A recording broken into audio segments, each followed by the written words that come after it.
Berapa puluh tahun kita subsidi pupuk. Setahun berapa subsidi pupuk?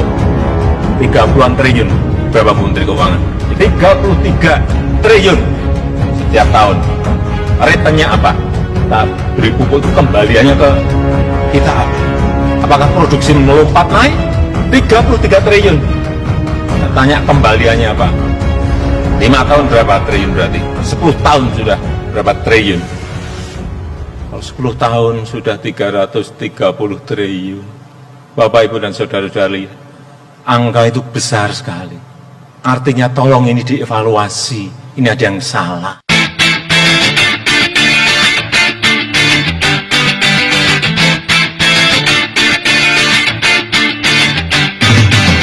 AO memperingatkan potensi terjadinya krisis pangan. Hati-hati mengenai ini. Saya ingin menggarisbawahi terutama yang berkaitan dengan komoditas pertanian yang impor. Peningkatan skala ekonomi dan penerapan teknologi pertanian merupakan langkah utama pembangunan pertanian nasional yang harus segera ditempuh. Dengan cara itu, maka biaya produksi dapat menjadi lebih murah, sehingga menimbulkan harga yang kompetitif dari produksi komoditas pertanian nasional. Kita harus membangun sebuah kawasan yang economic scale, nggak bisa kecil-kecil lagi. Oleh sebab itu kenapa saya dorong food estate ini harus diselesaikan. Kita mau evaluasi problemnya apa, masalah lapangannya apa, teknologinya yang kurang apa, dan juga dengan cara-cara teknologi, bukan cara-cara konvensional di food estate ini, karena ini akan menjadi contoh. Nanti kalau ini benar, bisa dijadikan contoh, semua provinsi sudah datang kopi aja. Tapi memang dalam sebuah skala yang luas, economic scale, sehingga percuma kita bisa berproduksi tapi sedikit, nggak akan ngaruh apa-apa terhadap yang impor-impor tadi. Karena problem dari dulu sampai sekarang, kenapa? Pertama, kedelai yang juga di Indonesia bisa tumbuh baik. Kenapa petani kita tidak mau tanam?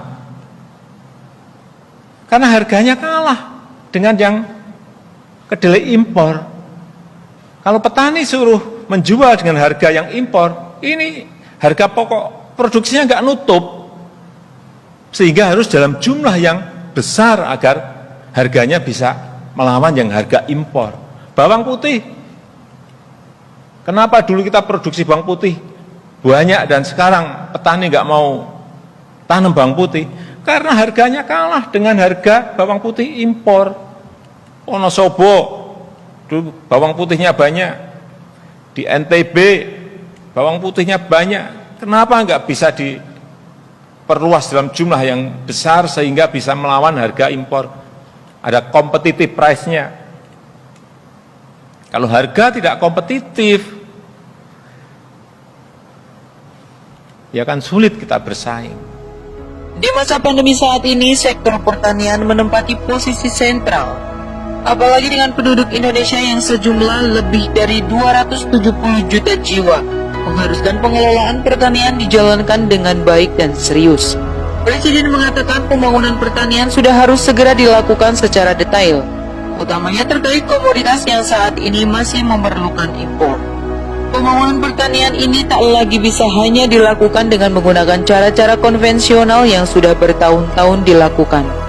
Menurut Kepala Negara, apa yang dibutuhkan oleh negara kita ialah membangun sebuah kawasan pertanian berskala ekonomi besar, termasuk salah satunya lumbung pangan baru. Ini harus dibangun dalam sebuah lahan yang sangat luas. Cari lahan yang cocok untuk kedelai. Tapi jangan hanya sehektar, 2 hektar, 10 hektar, 100.000 hektar, 300.000 hektar, 500.000 hektar, 1 juta hektar. Cari urusan jagung, cari lahan-lahan yang masih bisa untuk ditanam jagung dalam skala lahan yang luas. Ini yang akan menyelesaikan masalah. Kalau kita hanya rutinitas, urusan pupuk, urusan bibit, itu penting saya tahu. Tapi kalau bisa menyiapkan lahan dalam jumlah yang besar, itu yang akan menyelesaikan masalah. Pupuk, saya jadi ingat pupuk. Berapa puluh tahun kita subsidi pupuk? Setahun berapa subsidi pupuk? 30-an triliun. Berapa Bu Menteri Keuangan? 33 seingat saya. 33 triliun setiap tahun. Returnnya apa? Kita beri pupuk itu kembaliannya ke kita apa? Apakah produksi melompat naik? 33 triliun.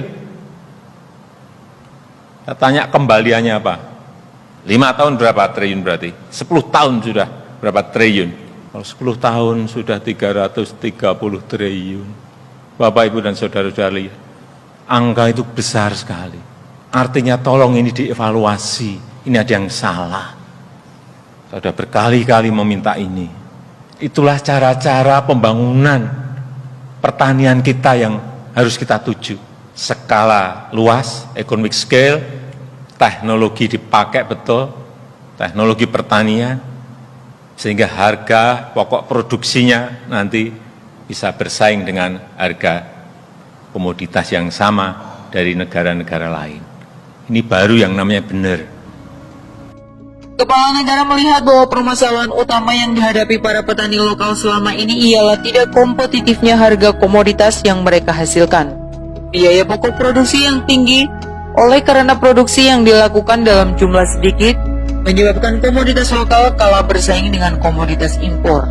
Untuk itulah diperlukan peningkatan skala ekonomi sehingga para petani yang nantinya terhimpun dalam kelompok tani besar memiliki nilai tukar petani yang lebih besar sekaligus meningkatkan jumlah produksi.